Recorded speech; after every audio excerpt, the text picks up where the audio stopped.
Il était mort. Un autre exemple. À l'hôpital de à Lumbashi, à l'hôpital donc de Jikabine, il y avait une fille qui était atteinte de cancer de sang et des os, cancer des os. Et il avait eu à prier pour cette dame-là qui avait recouvré la santé. Mais vérification faite, il n'en est pas question. Il parle d'un accident le jour de la mort du prophète William Branham, un Américain, que je n'ai pas connu. Mais j'ai fini par lire ses écrits, tellement qu'il nous en parlait, tellement qu'il nous empêchait de lire ses livres, j'ai fini par les lire pour comprendre ce qui se passait. Là encore, il n'en a jamais été question d'un accident dans un rond-point quelconque de Lumbashi, où il aurait été comme ça sauvé, qui serait monté au ciel, qu'il aurait vu Jésus et tous les saints qui sont là-bas, qui serait redescendu sur terre et tout ça. Vous voyez, des histoires comme ça, racontées comme ça, la perte de temps, monsieur le journaliste, la perte de temps.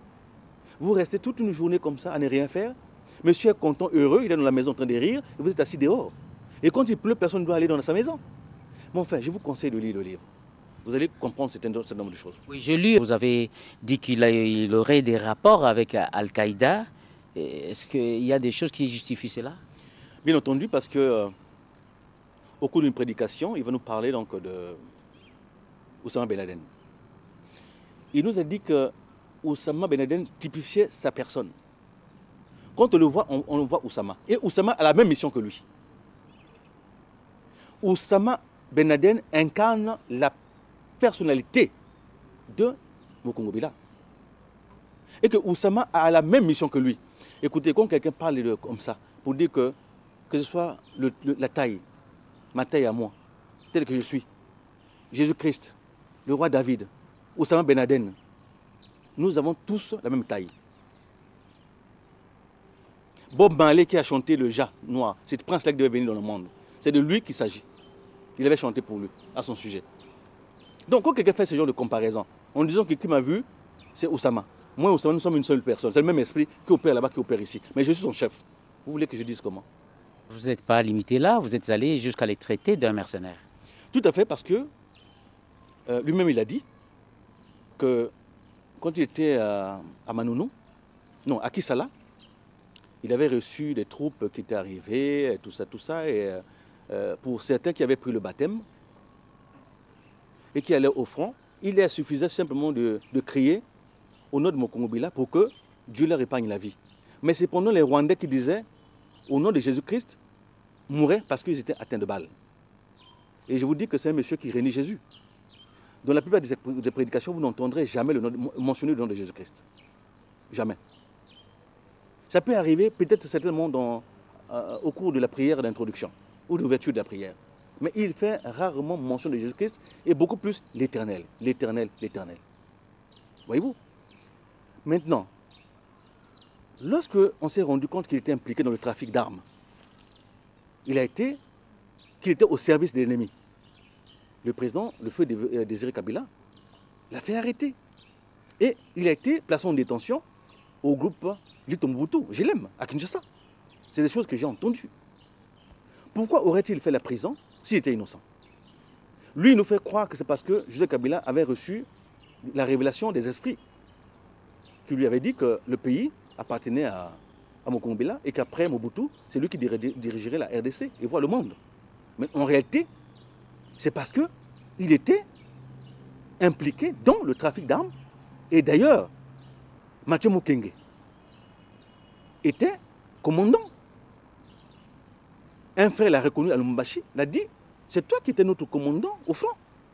Mais qu'est-ce que tu fais ici? Où est le pasteur? Comme il y avait un Congolais d'ici dans le groupe, Mukenge a fait de méconnaître l'intéressé. Mais c'est sur insistance de ce frère-là qu'il a fini par avouer. Mais ils ont tout fait pour éviter de rencontrer ce frère qui est maintenant à la police militaire à Lumbashi. Mais ce n'est pas exclu. Vous-même, vous êtes colonel de la police nationale congolaise et chrétien. parce que vous avez adhéré à l'église du prophèt Mukungubila.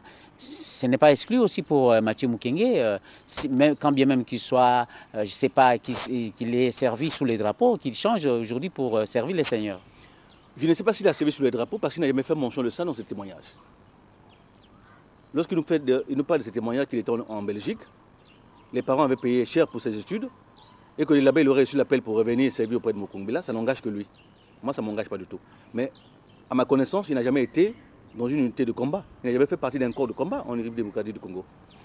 Mais cependant, la révélation faite par ce texte rebelle montre très clairement que les deux ont appartenu à la rébellion à Kisala.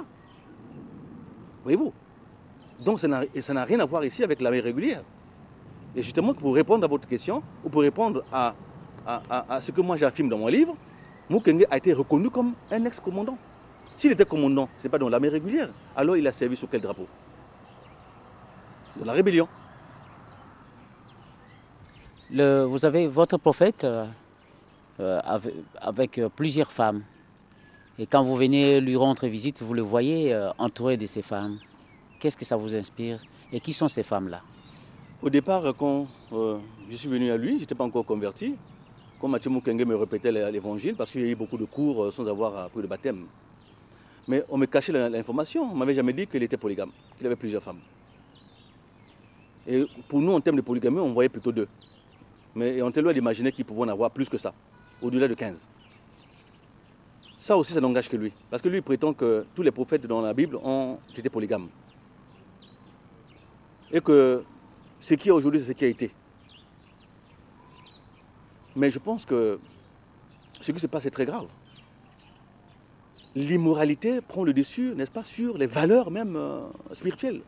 Comment vous pouvez l'expliquer? Quand je vois par exemple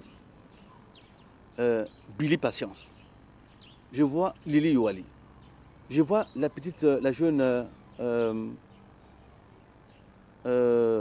jeune fille de 17 ans, le nom m'échappe pour l'instant, que lui, il veut prendre les 3 sœurs. Il a réussi à épouser Lily, il a réussi à épouser Patience, mais il a voulu faire de la dernière, de 17 ans, également sa femme. Pour moi, c'est vrai que dans l'histoire ancienne d'Israël, il y a eu Jacob qui s'est comporté ainsi. Mais ce n'est pas une raison pour lui de vouloir imiter Jacob. Salomon également avait 1000 femmes. Pour vouloir imiter Salomon. Voyez-vous, nous sommes au temps de la grâce, je pense. Mais ce qui se passe dans cette église, c'est scandaleux. Finalement, qu'est-ce qui s'est passé? Pour avoir voulu faire comme cela, pour avoir voulu prendre cette jeune sœur de Lily et de Patience, son beau-frère, Atibou, a traversé le fleuve. Qu'est-ce qui s'est passé? Il a tenté d'assassiner Mukungubila qui a réussi à fuir et s'enfermer dans les toilettes, mais cependant, sa femme, Youali, Lily, a reçu des coups de couteau. De son frère. De son frère, à l'oreille ici, sur le dos. Vous voyez, il est resté en détention pendant près de 2 semaines au commissariat central. Et Mukungubila a tout fait pour le sortir de là, après l'avoir payé de l'argent, pour qu'il ne parle pas.